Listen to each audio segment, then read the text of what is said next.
បាទសួស្តីបងប្អូនទាំងអស់គ្នាបាទចឹងថ្ងៃនេះខ្ញុំចង់និយាយថាតើប្រទេសជាតិមួយ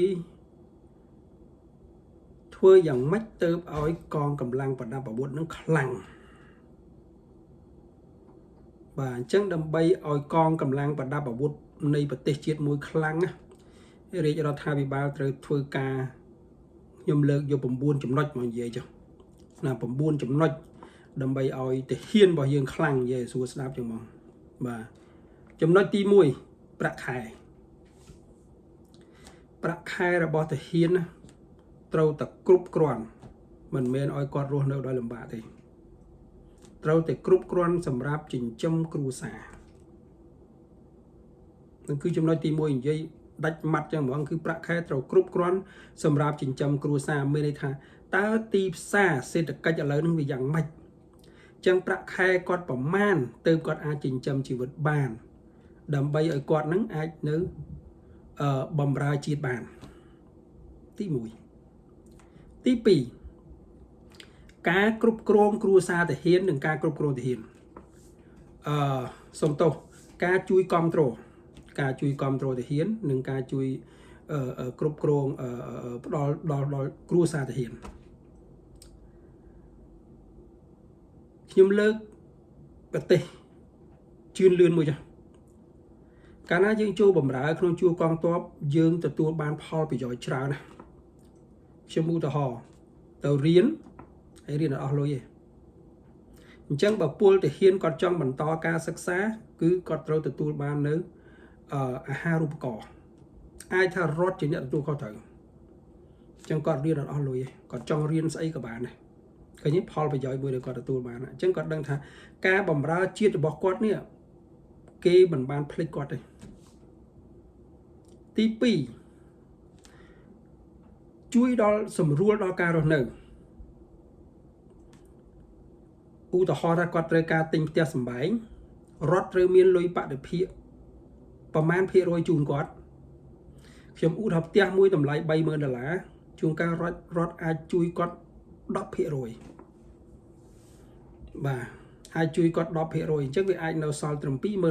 អញ្ចឹងទី2នៅពេលដែលគាត់ទៅខ្ចីលុយធនាគារត្រូវមានការជួយបញ្ចុះការប្រាក់ខ្ញុំឧទាហរណ៍ថាធនាគារឲ្យកម្ចីទៅលើប្រជាជនធម្មតាមកថា1%ប៉ុន្តែនៅពេលដែលគាត់ជាពលទាហានគួរតែនៅត្រឹមថា0.6%អីចឹងទៅឬ0.5%អីចឹងទៅនឹងគឺជាការជួយសម្រួលដល់កងកម្លាំងប្រដាប់អាវុធដល់គ្រួសារកងកម្លាំងប្រដាប់អាវុធចឹងកាលណាមានជំនួយអញ្ចឹងវាគឺជាការលើកទឹកចិត្តមួយដែលធ្វើឲ្យគាត់នឹងមានឆន្ទៈខ្ពស់នៅក្នុងការបម្រើជាតិពីព្រោះរដ្ឋាភិបាលបានជួយសម្រួលដល់គាត់និងក្រុមគ្រួសាររបស់គាត់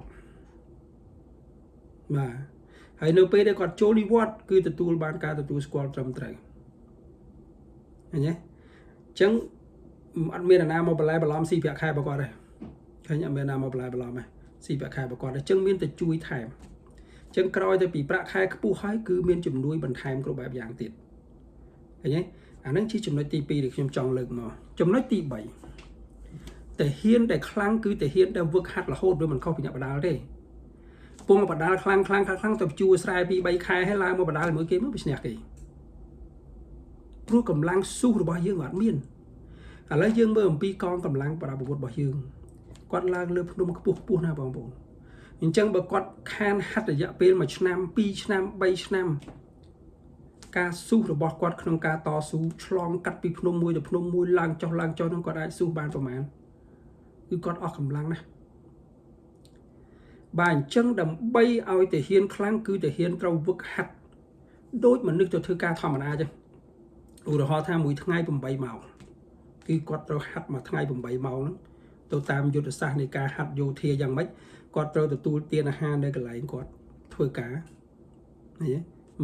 មានអាហារឧបត្ថម្ភដល់គាត់ត្រឹមត្រូវហើយធ្វើការហាត់ជាប់លាប់ជានិច្ចកាលមិនមែនដល់ពេលប្រយុទ្ធទាញកំភ្លើងយុទ្ធបាញ់ទេនឹងមិនអាចមានទាហានខ្លាំងបានទេគឺទាហានត្រូវតែហាត់ដូចខ្ញុំឧទាហរណ៍ដូចថាទាហានដែលគេហាត់ដល់ណាបងប្អូនរបស់ដែលទាហានគាត់ស្ពាយមកតួខ្លួនគាត់ដើរធ្វើធម្មតាហ្នឹង bà con tầm lẹ cho bị luôn con oi môi dương bay nè bà hai chỉ lực ở rúi gì chẳng hay đây bà con thưa ban cứ ca hạt và ca hạt dương ai đa lang phun luôn được tế hot con ai spy pin mà luôn còn hot đây nè lên ba tọt bom ổn ở đây lấy rót tập ram mà tí mới bom mình lẹn đạt nè lên ba tọt cái rót màu mà mau cả là cái rót bàn thấy nhỉ chẳng thể hiên trở thể hạt hơi hạt ở tiếng tọt điện anh không bán ai thể hiên khang bán bà chấm nói bùi tiệt chấm nói tí mà nó cứ chấm nói tí buồn chấm nói tí buồn nó cứ cá đo bạc bằng thèm tàu lơ thể hiên chùa mục chấm u tàu họ là dưới thể hiên từng ọc nè chấm từ tu ba bạc khai pram rồi là chấm con tu ba pram rồi là đây phần np để sốc miên sừng kriêm đi np để miền panh ha tam prom đai để phụ quạt rồi trên tổ chức băng tại chấm một nhóm ở bàn tới thì chấm một phụ quạt bàn tới chấm quạt rồi từ miền bạc khai bằng thèm từ lơ cá bị giật u là họ là quạt rồi thèm pi rồi là bị lơ tiền rồi có thèm bay rồi là bị lơ tiền đại chỉ pe sẽ cả cam bị giật mình men nè ọt bị giật hay đừng nè bị giật nơi từ bạc khai smart nè tí kiệt hơn chăng thì bạn chân pe khác thể hiện nó còn trong ban tao bị giật à bị phụ quạt đầm bay ban bạc cầm ray khác vô mà chui cru xá hay bị say cứ quạt bán bình chinh cầm lăng như chiếm quạt được trong ca pi chia chặt đây cứ thể hiện quạt miên chất mua một ra kháng năng có con tay có quạt có trâu trong khơi trong cru xá bao quạt luôn bài đi đấy này khơi nhỉ có trong ban Paul cầm ray đầm bay trong cái bé này bà nó chỉ chùm nói mũi thì để bao bồn trâu sắc xa cứ trâu để thêm rót 23 trâu để thêm bạc cầm ray từ lơi để hiện để chinh tao bị giật dừng về xuống đạp chừng mong đại dương pra tha còn toạp chùa một con bà nên chùm nói mũi chùm nói tí pram chùm cho anh em pi Paul bạc Paul đòi xa bờ bờ lùi chân mình cu oi miên được không con cầm lăng và đạp bút đi bởi các nam miên được không con cầm lăng và đạp bút thua oi là nhê là nhai không chùa con toạp không biên sẵn nạp nộp đi côn nè thùng xe nè nụ nơi ta ti krong này ta bẹt sạ pin mây bẹt sạ pin sma xong tô sạ cài pin sma ở đây ba score tôi bị rút mà chứ nè đây bị rút mà chỉ vứt hồ ta sạ mũi bẹt mà chẳng ông pơ bốc lúi được bíp nó ngại thưa oi không chua cầm lăng nó không biên tụm nục chặt không biên ca chưa tục chất đầu viên kia không biên ca chưa thạ lơ đi mà chân dương cu tay sắc sai bàn khăn ông pi ông pơ bốc lúi không chua còn tỏ hay chồng nói để cắt đau của cục chiên nó cứ tốt màu đại dây cho này dây tha mua màu tốt chợ đây miên tại đóp mơ này phần đâu không mình chi miên là hỗ đỏ sam sầm mơn mình chẳng đóp mơn miên mục mà pay mơn tiết ọt bê đang nơi nè sầm rạp mê xì lùi bao việc khai được vô mà xì mình cha năng percent bao miên khi mình cho bậc can đồng chu bằng tốt ấy nè phần tay dừng lư xô mà là hỗ đây chúng ta percent bao miên cu tận lục trao tới lại nhưng khi chưa tha rót mình tây cái xuông cà phê chia rong ấy có sầm lăng mơ riêng năng đây chẳng cái cúi chắp đam thưa cái cầm nai tầm rong si chùm rứ đầm bay lúc mua con toạp ná đã ắt miên nào không vật ở miên chợ sài và mình cua miên to là tiết thì cứ năng vi chỉ lôi châm đã miên đã thùng chứ mình cua miên to thì đấy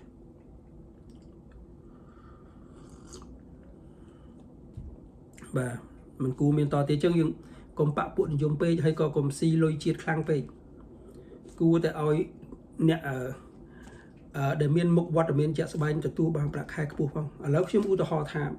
bà dương miên vật ở miên chợ sài tại đọp mớn bàn tay dương không chi mà pay mớn sam sầm mớn chắc bà dương vô lôi mà pay mớn đây chỉ mua mau chứ vô tàu úp thom ở con top đọp mớn đừng có cứ con top nó khăn rồi cái hạt top nhom tinh bàn tay con top trong khăn mau bị na khăn mau bị bực hạt đợt đó cái khăn mau bịประมาณ ចំណុច choខ្ញុំនិយាយខាងលើហ្នឹងខ្លាំងមកពីពួកគាត់មានប្រាក់ឧបត្ថម្ភត្រឹមគ្រប់គ្រាន់ដើម្បីគាត់ចិញ្ចឹមជីវភាពគឺគាត់ខ្លាំងហើយតបហ្នឹងបើតបអត់បាយគាត់ខ្លាំងមិនបងប្អូនឃើញទេអានឹងចំណុចមួយទៀតដែលត្រូវសិក្សា ចំណុចមួយទៀតចំណុចទីប្រមាណគឺចំណុចទី7ចំណុចទី6បាទតាក់ទងអំពីការបង្កើតនូវវប្បធម៌គោរពគ្នាខ្ញុំឃើញឥឡូវនេះគឺល្អណាស់បងប្អូនគោរពវរៈកងទ័ពផ្ដល់ជំនួយគោរពថ្វាយអង្គមគោរពសំពះអោបគ្នាផ្ដល់អាហារជូនអ្នកខ្លះទៅហាងកខ្វេអត់យកថវិកាទៅហាងបាយអត់យកថវិកាឃើញកងទ័ពចូលក្នុងផ្សារផ្ដល់ជំនួយគ្រប់បែបយ៉ាងអានឹងហើយគឺផ្ដល់ការគោរពនិងការស្រឡាញ់នៅវីរភាពរបស់កងទ័ពដែលគាត់បានការពារជាតិផ្ដល់ការគោរពចឹងហើយកងទ័ពក៏មិនត្រូវឆ្លើយដាក់ពលរដ្ឋដែរមិនមែនអាងតែមានកាភ្លើងគ្មានអាណាមកក្បែរបានទេដូចពីមុនចឹងអញរហូតមនុស្សនោះឲ្យតែឃើញកងទ័ពគឺលែងហ៊ានទៅក្បែរតែឥឡូវនេះយើងបែរជាមកឃើញកងទ័ពស្រឡាញ់គោរពរដ្ឋអោបអានឹងជាអ្វីដែលខ្ញុំចង់ឃើញនឹងគឺជាចំណុចនៃវប្បធម៌គោរពគ្នាទៅវិញទៅមករវាងកងកម្លាំងប្រដាប់អាវុធនិងប្រជាពលរដ្ឋដល់អញ្ចឹងទៅគឺធ្វើឲ្យវាស្អិតល្មួតហើយនឹងលើកទឹកចិត្តឲ្យគាត់មានទំនុកចិត្តឲ្យគាត់មានឆន្ទៈក្នុងការការពារជាតិនិងពលរដ្ឋរបស់គាត់ឃើញទេចំណុចហ្នឹងខ្លាំងណាស់បងប្អូនគឺចំណុចផ្ដល់ការគោរពឲ្យគ្នាទៅវិញទៅមករវាងកងកម្លាំងប្រដាប់អាវុធនិងពលរដ្ឋឃើញទេឈប់ខ្លាចគ្នាហើយឈប់ខ្លាចគ្នាឈប់មើលងាយគ្នាមានតែមួយយ៉ាងគត់គឺគោរពគ្នាទៅវិញទៅមកផ្ដល់ជូនឲ្យគ្នាទៅវិញទៅមកនៅលទ្ធភាពដែលអាចធ្វើទៅបានកងទ័ពក៏ថាខ្ញុំសុខចិត្តការពារអស់ពីសមត្ថភាពដើម្បីការពារដីនិងពលរដ្ឋរបស់ខ្ញុំពលរដ្ឋថាខ្ញុំសុខចិត្តធ្វើគ្រប់បែបយ៉ាងដើម្បីឧបត្ថម្ភដល់កងទ័ពរបស់ខ្ញុំដែលគាត់មានវីរភាពក្នុងការការពារជាតិឃើញនៅពេលដែលមនុស្សមានឆន្ទៈទៅវិញទៅមកអញ្ចឹងបងប្អូនស្រឡាញ់គ្នាអញ្ចឹងគឺវប្បធម៌នៃការគោរពកើតមានឡើងវប្បធម៌នៃការស្រឡាញ់កើតមានឡើងជាតិនឹងខ្លាំងណាស់បាទចំណុចមួយទៀតកងទ័ពគួរតែទទួលបានអ្វីគ្រប់គ្រាន់សម្រាប់តម្រូវការគ្រប់គ្រាន់សម្រាប់តម្រូវការមានអីខ្លះបងប្អូនសម្លៀកបំពាក់យោធា accessory គ្រប់បែបយ៉ាងអ្វីដែលគាត់គួរមានគឺត្រូវមានទាំងអស់គ្រប់ប្រដាប់ស្បែកជើងខោអាវក្រោះមួកការពារសុវត្ថិភាពរបស់គាត់វ៉ែនតាម៉ាស់សម្រាប់ការពារក្នុងករណីមានជាតិពុលនិយាយរួមគឺគាត់ត្រូវមានគ្រប់គ្រឿងទាំងអស់បានគាត់ខ្លាំងបានពេលថាគាត់ត្រូវការអីអ្វីក៏មាននៅលើខ្លួនគាត់ដែរអានឹងហៅថា equipment ណាបាទគឺគ្រឿងយោធោបករណ៍របស់យោធាគឺត្រូវមានហ្មងហើយយោធាត្រូវតែវឹកហាត់ថាត្រូវតែពាក់ស្បែកជើងប៊ូមិនមែនថាត្រូវតែពាក់ស្បែកជើងផ្ទាត់ដើរស្រួលអីទេខ្ញុំអត់គ្រប់គ្រងទេត្រូវតែវឹកហាត់រាល់ថ្ងៃដើម្បីឲ្យថ្នឹកជាមួយការពាក់ស្បែកជើងផ្ទាត់ពាក់ស្បែកជើងប៊ូពាក់ស្បែកជើងយោធាហ្នឹងវាស្រួលរត់វាស្រួលដើរវាស្រួលឡើងវាស្រួលចុះបងប្អូនចឹងយើងត្រូវវឹកហាត់ជាមួយនឹងស្បែកជើងនោះឲ្យស៊ាំតែមក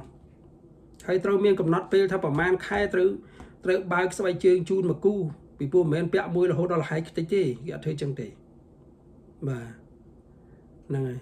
វាដូចបងប្អូនធ្លាប់ពាក់ស្បែកជើងប៉ាតាអញ្ចឹងដើរទៅវាស្រួលដល់ពេលយើងទៅធ្វើការនៅរោងចក្រនៅអីជួនកាលគេតម្រូវឲ្យពាក់ស្បែកជើងក្បាលដែកចឹងពាក់ដំបូងវាពិបាកធ្ងន់ប៉ុន្តែដល់ពេលពាក់យូរទៅវាសមចឹងកងទ័ពក៏ដូចគ្នាគាត់ត្រូវហាត់ពាក់ស្បែកជើងនោះឲ្យសមពីព្រោះពេលខ្លះខាងពួកគាត់មានតែគាត់មិនចង់ពាក់តែពេលខ្លះឮតបថាគាត់គ្មានអីពាក់ទេអញ្ចឹងយើងមិនដឹងថាមួយណាត្រូវមួយណាខុសទេក៏ប៉ុន្តែសូមឲ្យមានការវឹកហាត់ដោយពាក់សម្ភារៈយោធាវឹកហាត់ឲ្យខ្លាំងពាក់នៅសម្ភារៈទាំងអស់ហ្នឹងអាហ្នឹងបានវាខ្លាំងអាហ្នឹងបានយើងថ្នឹកជាមួយរឿងហ្នឹងចំណុចមួយទៀតម្ហូបអាហារបាទខ្ញុំចង់និយាយអំពីគាត់មានអ្វីគ្រប់បែបយ៉ាងហ្នឹងគឺសម្ភារៈយោធារបស់គាត់ត្រូវមានគ្រប់គ្រាន់ម្ហូបអាហារថ្នាំពេទ្យត្រូវមានគ្រប់គ្រាន់សម្រាប់ដោះស្រាយបញ្ហានៅពេលដែលគាត់ទៅសមរភូមិអត់មានពេលហត់បញ្យកថ្នាំនៅប៉ាម៉ាស៊ីទៅពេទ្យទេបងប្អូនអាហ្នឹងត្រូវមានណាបាទត្រូវមាននៅតាមខ្លួនបាទត្រូវមានគ្រប់បែបយ៉ាងទាំងអស់ហ្នឹងនិយាយរួមធ្វើម៉េចដើម្បីឲ្យដឹងថាទាហានរបស់យើងមានទំនុកចិត្តគ្រប់បែបយ៉ាងថាខ្លួនត្រូវការអីគឺមាននឹងសម្រាប់ដោះស្រាយបញ្ហាចំពោះមុខបាទអាហ្នឹងគឺចំណុចសំខាន់មួយទៀតចំណុចមួយទៀតបាទចំណុចទី8យោធាត្រូវតែទំនើបត្រូវតែ invest in technology មានន័យថាយោធាយើងត្រូវតែសិក្សាអំពីបច្ចេកវិទ្យាថ្មី ខ្ញុំឧទាហរណ៍បច្ចេកវិទ្យាក្នុងការប្រើ drone បច្ចេកវិទ្យាក្នុងការប្រើ e-com ប្រើទូរស័ព្ទប្រើប្រព័ន្ធគេហៅថា cyber attack cyber security នោះគឺគាត់ត្រូវរៀនត្រូវបណ្ដុះបណ្ដាលនោះខ្លាំងមកព្រោះសម័យនេះណាបងប្អូនមិនមែនសម័យសង្គ្រាមកាប់ដាវទេគឺជាសម័យសង្គ្រាមប្រើអាវុធទំនើបប្រើបច្ចេកទេសទំនើបអញ្ចឹងបើយោធាយើងដើរមិនទាន់គេទេគឺយើងអត់ខ្លាំងទេហើយមិនអាចប្រៀបជាមួយគេបានទេអញ្ចឹងការចំណាយក្នុងការសិក្សាការបង្វឹកដល់ពលទាហានរបស់យើងនៅបច្ចេកវិទ្យាទំនើបគឺជារឿងដែលរដ្ឋាភិបាលត្រូវចំណាយបាទនេះជារឿងសំខាន់ណាពីព្រោះរឿងបច្ចេកវិទ្យាសម័យឥឡូវបងប្អូនក៏ភ្លើងចុចមួយបាច់ទៅហើរទៅធ្លាក់ដីរាប់ម៉ឺនគីឡូណារាប់ពាន់គីឡូណាបាទមិនមែនហក់ដាវសម្រាលខ្លួនឡើងកាប់លើចុងឈើទេណាបងប្អូនបាទអញ្ចឹងបច្ចេកវិទ្យារបស់ទាហានដាច់ខាតត្រូវតែខ្លាំងបាទត្រូវតែខ្លាំងបាទចំណុចចុងក្រោយតែជាចំណុចសំខាន់គឺ leadership ការគ្រប់គ្រងកងទ័ពត្រូវមានអ្នកគ្រប់គ្រងដែលមានសមត្ថភាពក្នុងការគ្រប់គ្រងកងទ័ពប្រកបដោយប្រសិទ្ធភាពខ្ពស់ធ្វើឲ្យកងទ័ពយើងមានច្បាប់វិន័យត្រឹមត្រូវមានយុទ្ធសាស្ត្រក្នុងការបង្ហាត់ទ័ពនិងការបញ្ជាទ័ពត្រឹមត្រូវអញ្ចឹងអ្នកដឹកនាំនោះគឺជាអ្នកដែលទទួលបានការវឹកហាត់ខ្លាំងក្នុងការបញ្ជាកងទ័ពរួមទាំងអ្នកដែលមានបទពិសោធន៍និងអ្នកដែលបានសិក្សានៅសាលាជាន់ខ្ពស់យោធាខ្ញុំឧទាហរណ៍ដូចជានាយករដ្ឋមន្ត្រីស្រុកខ្មែរយើងបច្ចុប្បន្នដែលគាត់បានសិក្សានៅ West Point ហើយក៏មានកូនខ្មែរយើងជាច្រើនអ្នកដែលហើយដែលបានមកសិក្សានៅ West Point ទៅសិក្សានៅប្រទេសសេរីនានាទៀតដែលបានយល់ដឹងអំពីរបៀបនៃការគ្រប់គ្រងទ័ពនិងការបង្វឹកកងទ័ពរបស់ពួកគេធ្វើយ៉ាងម៉េចអញ្ចឹងកន្លែងហ្នឹងហើយនឹងយោធាកងទ័ពអតីតកងទ័ពយើងនៅស្រុកខ្មែរដែលគាត់បានឆ្លងកាត់សង្គ្រាមរាប់សិបឆ្នាំ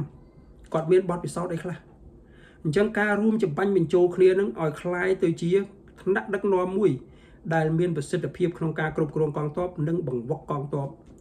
ឲ្យកងទ័ពប្រកាន់នៅវិន័យត្រឹមត្រូវមានសណ្ដាប់ធ្នាប់ត្រឹមត្រូវដឹងទិសដៅដែលត្រូវធ្វើដឹងទិសដៅដែលត្រូវទៅកាលណាយើងធ្វើអញ្ចឹងបានណាបងប្អូនកងទ័ពយើងខ្លាំងហើយ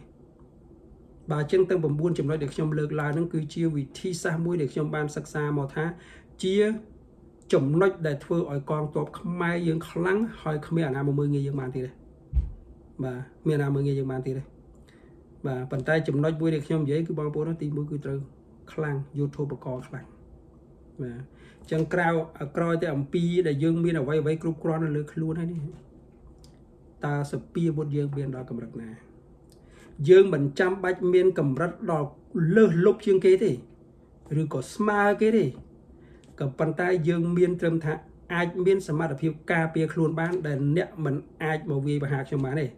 បើអ្នកឯងហ៊ានវាយប្រហារខ្ញុំអ្នកឯងនឹងខាតបង់អញ្ចឹងបើយើងមានកម្រិតមួយដែលយើងអាចនិយាយបានប៉ុណ្្នឹងណាគឺយើងខ្លាំងណាស់ប៉ុន្តែមិនមែននិយាយចោលអត់មានទេណា